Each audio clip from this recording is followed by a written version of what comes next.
Hello everyone, मैं खुशबू और आप देख रहे हैं आपका अपना यूट्यूब चैनल एजुकेशन टेक फिलो। तो आज की वीडियो में हम बात करेंगे चाइल्ड डेवलपमेंट एंड ग्रोथ के बारे में। इससे पहले हम 2 वीडियोस इसी टॉपिक पर कवर कर चुके हैं, जिसमें हमने चाइल्ड ग्रोथ एंड डेवलपमेंट के बारे में बहुत ही ज़्यादा डिस्कस किया था, बहुत हमने डीपली पढ़ा था उसके बारे में। तो अगर आपने वो वीडियोस नहीं देखी है कोई बात नहीं, नीचे डिस्क्रिप्शन में और ऊपर कार्ड में आपको उनका लिंक मिल जाएगा, आप इजीली उन वीडियोस को देख सकते हैं।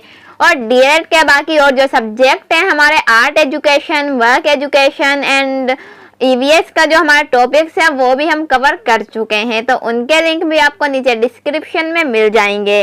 तो शुरू करते हैं आज की वीडियो। ये आप देख सकते हैं आपके सामने एक पीडीएफ ओपन है। ये पीडीएफ आपकी चाइल्ड ग्रोथ एंड डेवलपमेंट की है। तो हिंदी मीडियम पीडीएफ है। अगर आप इंग्लिश मीडियम में भी पढ़ना चाहते हैं देन मुझे कमेंट बॉक्स में कमेंट करके बता सकते हैं। तो जैसा कि आप जानते हैं कि डीएलएड की जो बुक है वो अलग अलग ब्लॉक्स में डिवाइड हैं, तो इसी तरह से जो हमारा चाइल्ड डेवलपमेंट वाला सब्जेक्ट है उसको भी 3 ब्लॉक्स में डिवाइड किया गया है। ये हम फर्स्ट ब्लॉक पढ़ेंगे। तो फर्स्ट ब्लॉक में हमें 2 यूनिट्स दे रखे हैं। मीन्स जो ब्लॉक को डिवाइड किया है उन ब्लॉक्स को भी अलग अलग यूनिट्स में डिवाइड किया गया है। तो आप देख सकते हैं ये हमारा फर्स्ट ब्लॉक है, तो इसमें 2 यूनिट्स हैं, इकाई first and second. And block 2 में 4 यूनिट हैं, ब्लॉक 3 में 3 यूनिट एंड ब्लॉक 4 में भी 4 यूनिट हैं। तो 4 ब्लॉक में ये डिवाइड है हमारा सब्जेक्ट। तो आज हम फर्स्ट ब्लॉक के बारे में ही डिस्कस करेंगे। तो ब्लॉक फर्स्ट है हमारा बच्चों की वृद्धि, विकास एवं विकास को समझना, means child development and understand the growth and development, ये सब। तो इकाई फर्स्ट में है बच्चों को समझना एंड इकाई सेकंड में आनुवंशिकता एवं वातावरण। तो आज हम इकाई फर्स्ट के बारे में डिस्कस करेंगे, बच्चों को समझना। तो ये हमारा चैप्टर, ये हमें जो हमारे 4 ब्लॉक्स हैं उसके उद्देश्य बता रखे हैं कि फर्स्ट ब्लॉक को पढ़ने के बाद किन किन चीज़ों में हम एबल हो जाएंगे, क्या क्या हमें समझ में आएगा। तो ये पॉइंट्स आप बहुत अच्छे से पढ़ सकते हैं, जिससे आपको समझ आए कि हाँ हमें किस तरह से इन चैप्टर्स को रीड करना है, क्या क्या इसमें मेन उद्देश्य दिए गए हैं। तो अब हम यूनिट फर्स्ट पढ़ रहे हैं, तो उसके बारे में हम जान लेते हैं कि हम इसमें क्या पढ़ेंगे। तो इसमें लिखा है बाल विकास एवं वृद्धि के आधार पर अध्ययन करेंगे। यह खंड बच्चों को समझने, आनुवंशिकता तथा वातावरण से संबंधित 2 इकाइयों में विभाजित है। प्रत्येक इकाई कई भागों तथा उपभागों में विभाजित है। यह यूनिट्स जो है यह भी अलग अलग टॉपिक एंड सब टॉपिक्स में डिवाइड हैं। तो हमारा चैप्टर शुरू होता है अब बच्चों को समझना। तो आप ये देख सकते हैं संरचना, जो इसका स्ट्रक्चर दिया गया है किस तरह से। सबसे पहले इसमें हमें प्रस्तावना बताई गई है, देन अधिगम उद्देश्य बताए गए हैं, वृद्धि एवं विकास में अंतर बताया गया है, वृद्धि एवं विकास के सिद्धांत बताए गए हैं, वृद्धि एवं विकास के बीच संबंध बताए गए हैं। इसी तरह से आप पढ़ सकते हैं कि हमें इस चैप्टर में क्या क्या पढ़ने को मिलेगा, किन किन चीज़ों को हमें पढ़ना है, किन किन चीज़ों को समझना है। तो आई होप कि यहाँ तक आपको बहुत अच्छे से समझ में आ गया होगा। अब प्रस्तावना हम पढ़ चुके हैं अपने फर्स्ट वीडियो में, तो वो वीडियो आप ज़रूर देखिए, जिससे आपको चाइल्ड ग्रोथ एंड डेवलपमेंट के बारे में बहुत अच्छे से समझ आए। देन उसके बाद हमारा अधिगम उद्देश्य था कि जब हम इस चैप्टर को रीड करेंगे तो उसके क्या क्या उद्देश्य हैं। तो यह सब हम पॉइंट्स डिस्कस कर चुके हैं अपनी प्रीवियस वीडियो में, इसलिए मुझे दोबारा बताने की आपको जरूरत नहीं है। जब आप उन वीडियोस को देखेंगे तो आपको बहुत अच्छे से समझ आ जाएगा। देन उसके बाद हमने वृद्धि एवं विकास में अंतर समझा था कि ग्रोथ एंड डेवलपमेंट जो है इसमें डिफरेंस क्या है। तो यह भी हम पढ़ चुके हैं। तो ये आपको पॉइंट्स भी दे रखे हैं, आप चाहते हैं तो इस पीडीएफ में से भी पढ़ सकते हैं। अदरवाइज वो वीडियो हमने बोर्ड के ऊपर बनाई थी, तो मैंने बोर्ड पर आपको लिखकर बहुत अच्छे से समझाया था। कुछ मैंने टेबल्स का भी यूज किया था आपको समझाने के लिए। तो उस वीडियो को जब आप देखेंगे तो आपको एकदम बहुत अच्छे से समझ में आ जाएगा। देन ये बुलेट पॉइंट्स भी हमें दिए गए हैं, जिससे हमें बहुत अच्छे से समझ में आए। उसके बाद एक सेल्फ टेस्ट दिया गया है। अब इस टेस्ट का मतलब यह होता है कि हमने बाकी अभी तक जो भी ऊपर पढ़ा है उसको पढ़ के हमें जो भी समझ में आया है तो उसके बाद ये हमें क्वेश्चन दिया गया है, तो इस क्वेश्चन का आंसर हमें किस तरह से करना है, क्योंकि एग्जाम में अक्सर इसी तरह से हमसे क्वेश्चन पूछे जाएंगे। तो ये आपको एक हेल्प के लिए दिया गया है कि इन क्वेश्चन के बेस पर आपको पता चल जाए कि एग्जाम में आपको किस तरह से आंसर करके आने हैं। तो मैं आपको क्वेश्चन बता देती हूँ पढ़ के, आप इसका आंसर खुद कीजिएगा।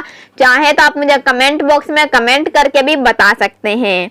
क्या वृद्धि विकास से भिन्न है? यदि हाँ तो कैसे? लगभग 50 शब्दों में लिखें। यह बताया गया कि क्या वृद्धि विकास से अलग है, अगर है तो कैसे है, ये हमें बताना है। तो अभी तक जो हमने पढ़ा है उससे आपको समझ ही आ गया होगा। हमारी फर्स्ट वीडियो देखने के बाद इस क्वेश्चन का आंसर आप इतने अच्छे से देंगे कि बस मैं बता नहीं सकती। ये 50 के आप 100 वर्ड में भी उसका आंसर बहुत अच्छे से दे सकते हैं। देन वृद्धि एवं विकास में अंतर, तो यह भी हम डिस्कस कर चुके हैं पॉइंट कि वृद्धि एवं विकास में क्या डिफरेंस है। तो इसमें बुलेट पॉइंट्स भी हमें दिए गए हैं। विकास एक प्रतिमान का अनुकरण करता है एवं विकास की दिशा का सिद्धांत भी हम अच्छे से डिस्कस कर चुके हैं। हमने शायद 8 सिद्धांत के बारे में डिस्कस किया था सेकंड वीडियो में अपनी चाइल्ड ग्रोथ एंड डेवलपमेंट की। तो 8 सिद्धांत हमने पढ़े थे, ये सब लिखे हुए हैं इस पीडीएफ में, इनका एक्सप्लेनेशन भी दिया गया है। तो इनको जब आप पढ़ेंगे तो आपको बहुत अच्छे से समझ आ जाएगा। तो अब हम आगे बढ़ते हैं। ये हमारे सामने फिर से एक टेस्ट आ गया, सेल्फ टेस्ट, जिसका हमें आंसर करना है कि जो भी हमने अभी तक सिद्धांत पढ़े हैं तो उनको पढ़ के हमें क्या समझ में आया। सिद्धांतों को लिखें जो वृद्धि और विकास का अनुकरण करते हैं। उन सिद्धांतों को हमें लिखना है कि जो वृद्धि एवं विकास का अनुकरण करते हैं। तो जितने भी हमने सारे सिद्धांत पढ़े हैं उनका आप एक्सप्लेनेशन यहाँ पर दे सकते हैं। तो अब शुरू करते हैं हम आज की वीडियो, जिसमें हम पढ़ेंगे वृद्धि एवं विकास के बीच संबंध, कि वृद्धि एवं विकास में क्या संबंध है। तो चलिए अब मैं पढ़ के बताती हूँ, आपको बाद में समझाऊंगी भी। वृद्धि और विकास, इन दो शब्दों के बीच संबंध पर विचार करने में अब यह लाभप्रद हो सकता है। वैज्ञानिक साहित्य में ये दो शब्द बारी बारी से प्रयुक्त होते हैं। वृद्धि कोशिकीय गुणन है, जैसे ऊंचाई, भार, बुद्धि आदि में वृद्धि। दूसरी तरफ विकास सभी अंगों का संगठन, जिसे वृद्धि और विशिष्टता उत्पादित करती है। दूसरे शब्दों में परिवर्तनों का वर्णन करने में वृद्धि को निर्दिष्ट किया जा सकता है, जो शरीर और व्यवहार के विशिष्ट पहलुओं में स्थान लेता है, जबकि विकास शब्द बच्चों की संपूर्णता के संदर्भ में प्रयुक्त किया जाता है।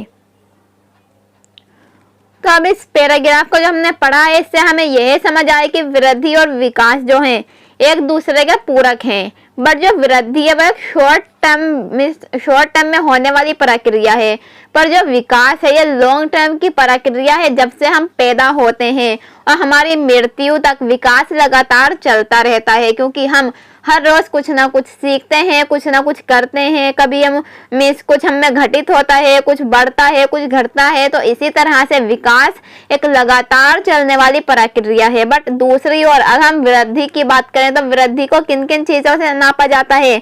ऊंचाई से, भार, बुद्धि। आप जान सकते हैं कि ऊंचाई हमारी लगातार नहीं बढ़ती रहती। एक एज हमारी ऐसी आती है कि उसके बाद हमारी ऊंचाई यानी कि हमारी हाइट जो होती है वो नहीं बढ़ती। हमारा वेट अब ऐसा थोड़ी ना है कि हमेशा बढ़ता ही जाएगा, ऐसा नहीं होता।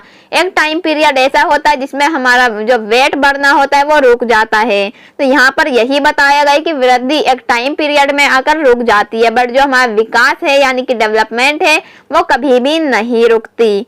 वृद्धि शब्द की परिभाषा के संबंध में कुछ विचार की वृद्धि एक प्रक्रिया है जो व्यक्ति द्वारा बिना किसी दिशा या नियंत्रण के स्थान लेता है।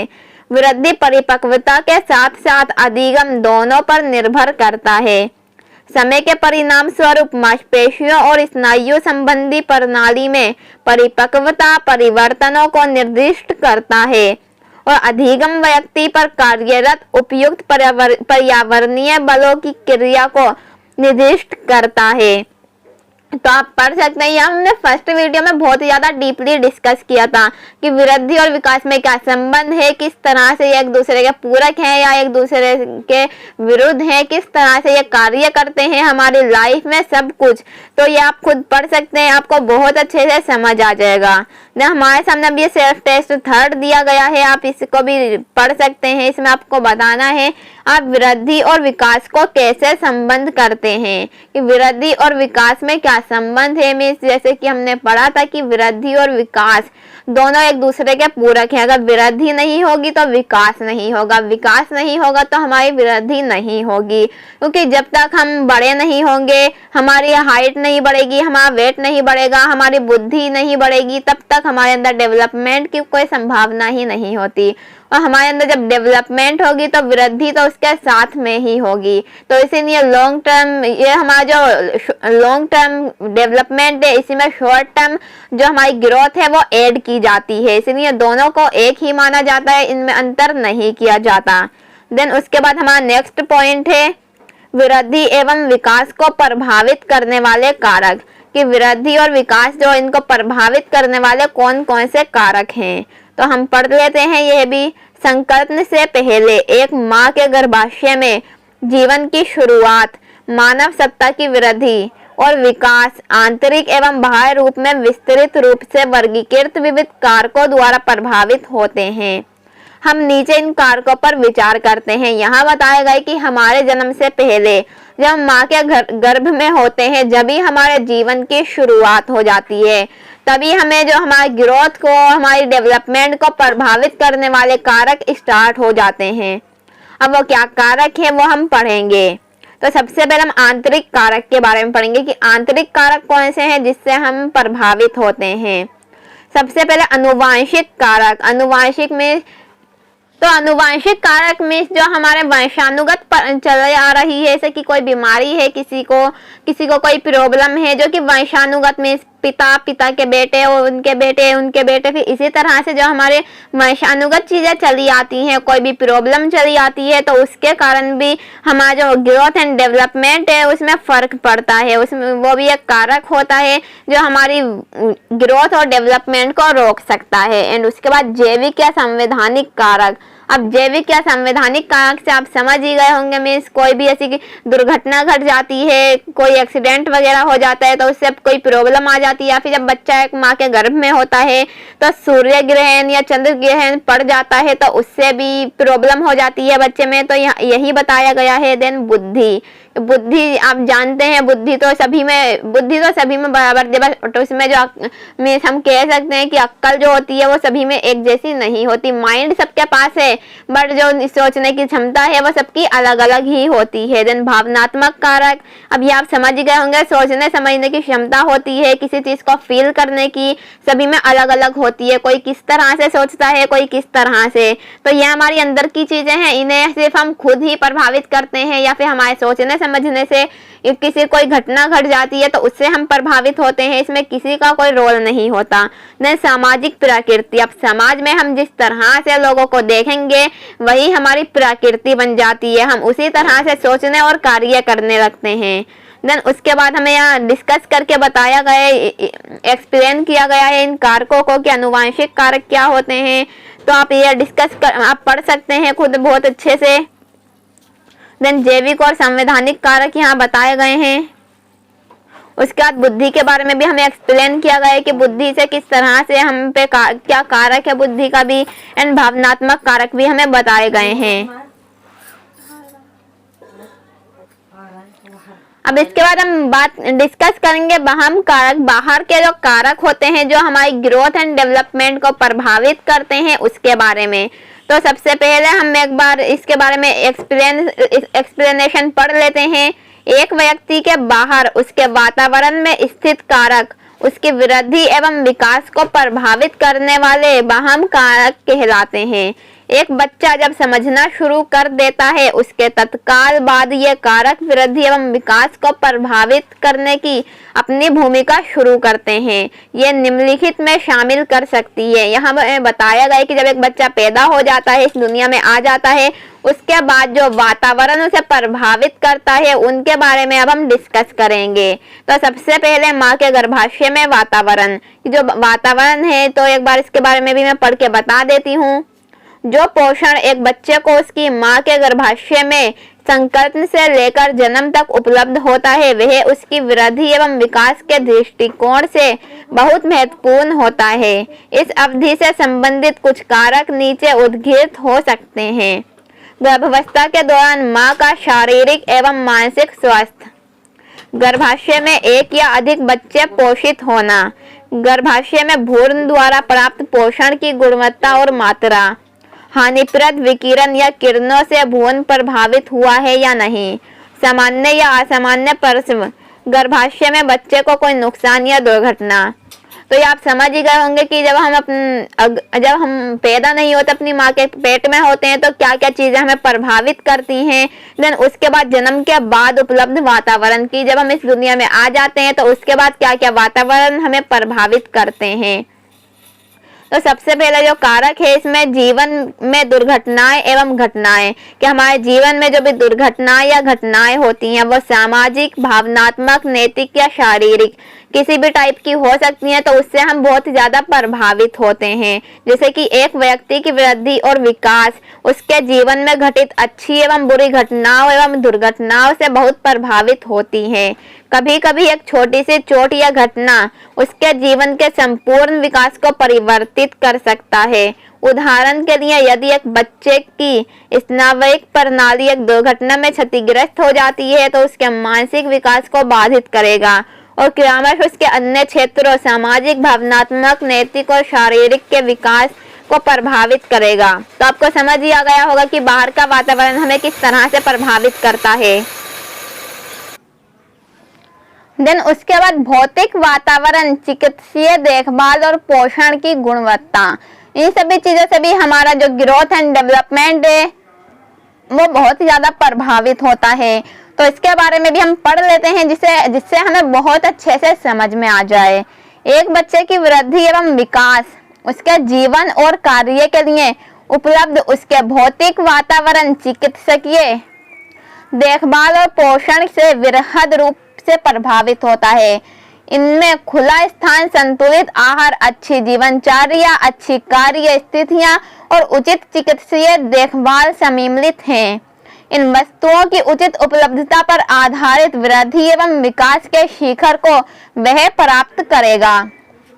यहाँ में बताया गया है कि अगर हमारे भौतिक वातावरण अच्छा होता है, चिकित्सकीय देखभाल होती है, हमारी पोषण की गुणवत्ता होती है। मीन्स बचपन में आपको भी पता होगा, आपके साथ भी हुआ होगा कि जब छोटे बच्चे होते हैं तो उनके कुछ इंजेक्शन लगाए जाते हैं, जैसे कि पोलियो का हो गया या फिर एड्स का, बहुत सारे इंजेक्शन लगाए जाते हैं। टीके जिसे कहते हैं कि बच्चों के टीका लगाते हैं, पोलियो की दवाई पिलाई जाती है। तो ये चिकित्सकीय देखभाल में आ गई है। पोषण कि बच्चों को कुछ टॉनिक वगैरह पिलाए जाते हैं, घुट्टी पिलाई जाती हैं बच्चों को। तो सब किस लिए पिलाई जाती हैं? से उनका ग्रोथ एंड डेवलपमेंट बहुत अच्छे से हो, बच्चों में बीमारियां ना हो, बहुत अच्छे से वे पले, अच्छे से। भौतिक वातावरण, बच्चों को एक बहुत ही अच्छे वातावरण में रखा जाता है, बिल्कुल साफ सुथरी जगह में रखा जाता है। कोई गंदगी नहीं होनी चाहिए, वरना आप जानते हैं बच्चे को कोई भी प्रॉब्लम हो सकती है। तो इसी तरह से जो बच्चे का वातावरण है वो बहुत ही ज्यादा अच्छा होना चाहिए, वरना उसका जो ग्रोथ एंड डेवलपमेंट वो उससे प्रभावित हो सकती है। तो हमारा सी पॉइंट है सुविधाओं की गुणवत्ता और सामाजिक तथा सांस्कृतिक शक्तियों द्वारा प्रदत्त अवसर।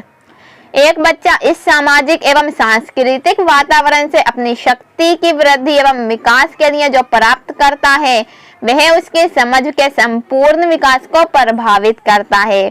इन सामाजिक और सांस्कृतिक शक्तियों द्वारा इच्छित विकास और समझ को वह विकसित करता है। कुछ ऐसी स्थितियां नीचे दी गई हैं। एक बच्चे द्वारा पैतृक एवं पारिवारिक देखभाल, अभिभावकों और परिवार की आर्थिक एवं सामाजिक स्थिति, पड़ोस और आसपास के पर्यावरण की गुणवत्ता, बच्चे द्वारा प्राप्त विद्यालयी गुणवत्ता, एक बच्चे के सहपाठियों से संबंधों की गुणवत्ता, एक बच्चे उसके परिवार को उसके जाति, धर्म, राष्ट्रीयता या नागरिकता से संबंध उपलब्ध व्यवहार की गुणवत्ता, एक बच्चे को उपलब्ध शैक्षिक और व्यावसायिक सुविधाओं और अवसरों की गुणवत्ता, सरकार, कानून और समुदाय के संगठन की गुणवत्ता जिससे एक बच्चा संबंध है, देश की शक्ति और स्थिति की गुणवत्ता जिससे एक बच्चा संबंध है। यहाँ पर हमें बताया गया कि जो हमारा सुविधाओं की गुणवत्ता और सामाजिक तथा सांस्कृतिक शक्तियों द्वारा प्रदत्त अवसर हैं, उससे हम किस तरह से प्रभावित होते हैं। सबसे पहला पॉइंट, एक बच्चे द्वारा पैतृक एवं पारिवारिक देखभाल। जब एक बच्चे की उसके परिवार द्वारा, उसके पिता के द्वारा देखभाल होती है तो उसका जो ग्रोथ एंड डेवलपमेंट है वो बहुत ही ज़्यादा अच्छे से होता है। या फिर अगर एक बच्चे के परिवार की आर्थिक स्थिति अच्छी नहीं होती तो आप जानते हैं क्या होगा, उस बच्चे को पौष्टिक आहार नहीं मिल पाएगा, सही से उसकी देखभाल नहीं हो पाएगी, जिन चीज़ों की उसे ज़रूरत है वो उसे नहीं मिल पाएंगी। इसलिए घर की जो आर्थिक स्थिति और सामाजिक स्थिति है यह भी एक बच्चे की ग्रोथ एंड डेवलपमेंट के लिए बहुत अच्छी होनी चाहिए। आप जानते हैं अगर सामाजिक स्थिति अच्छी नहीं होगी, घर में लड़ाई झगड़े होंगे तो बच्चे पे क्या असर पड़ेगा, आप ये खुद समझ सकते हैं। आपके घर में कभी कोई झगड़ा हो जाता है तो आपको कैसा फील होता है, किस तरह से आपकी थिंकिंग हो जाती है, आप खुद सोच सकते हैं इस बारे में।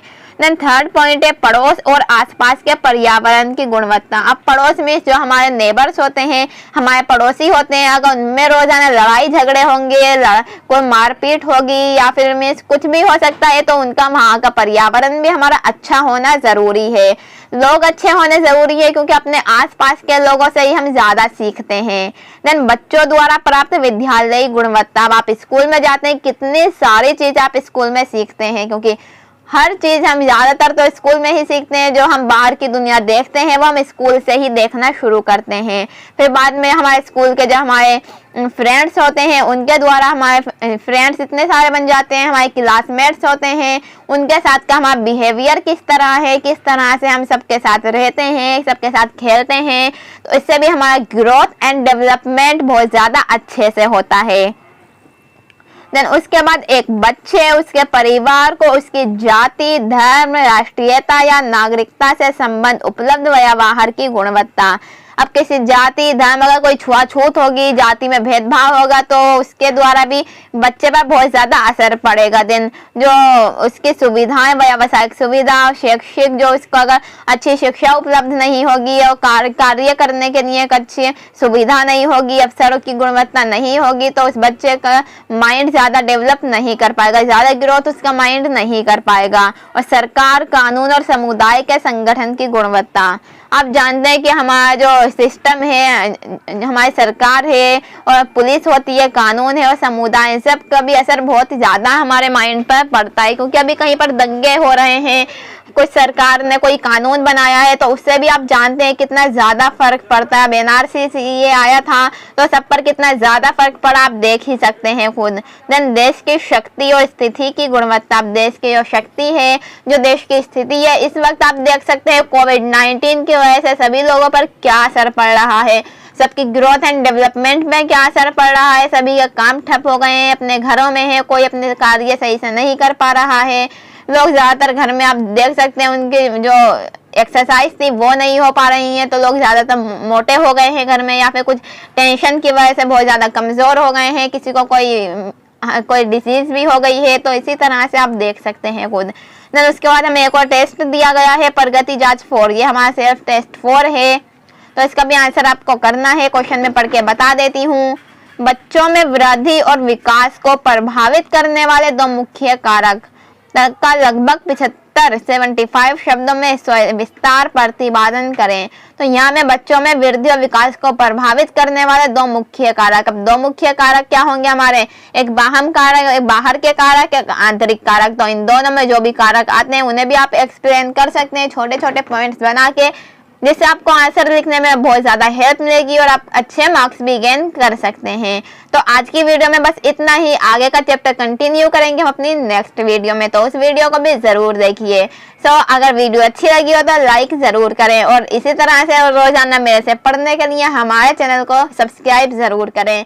Thank you for watching education tech फिलो।